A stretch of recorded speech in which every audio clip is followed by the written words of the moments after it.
When you see your councillors march to Parliament, be very afraid. Make sure there are no chairs and sticks around, for the fury of councillors could send anyone to hospital. The councillors were marching in Nairobi and supposedly in the public's interest.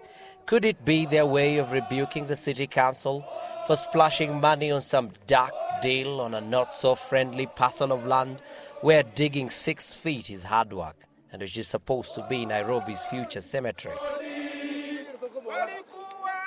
Oh no, it must be something more important. Aha! The councillors had marched to the doorstep of their untaxed colleagues in the world of leadership.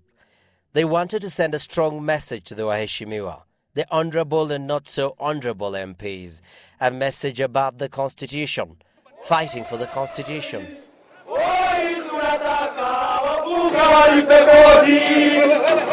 In simple language, the councillors are unhappy with plans to replace them with regional representatives and senators.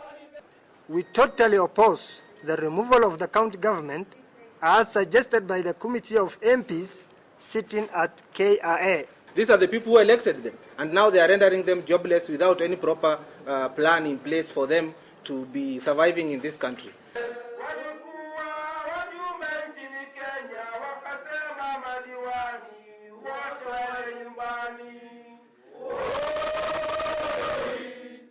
So it was all about their own, huh? Their very own but public interest.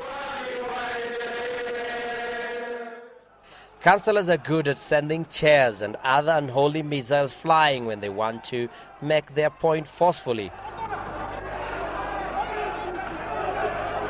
But here they met their march. The Hutumeshikwa Wote Force, the boys, the men in blue. Service to all goes their official motto.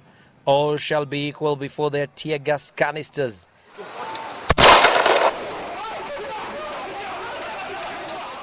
Be it hawkers or bereaved families of slain taxi drivers or university students.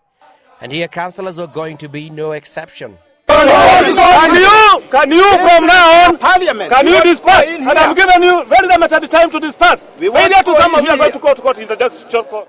Soon everyone was scampering to safety. They all rushed as tear gas filled the skies to make this a crying nation, crying for the future jobs of our good old councillors.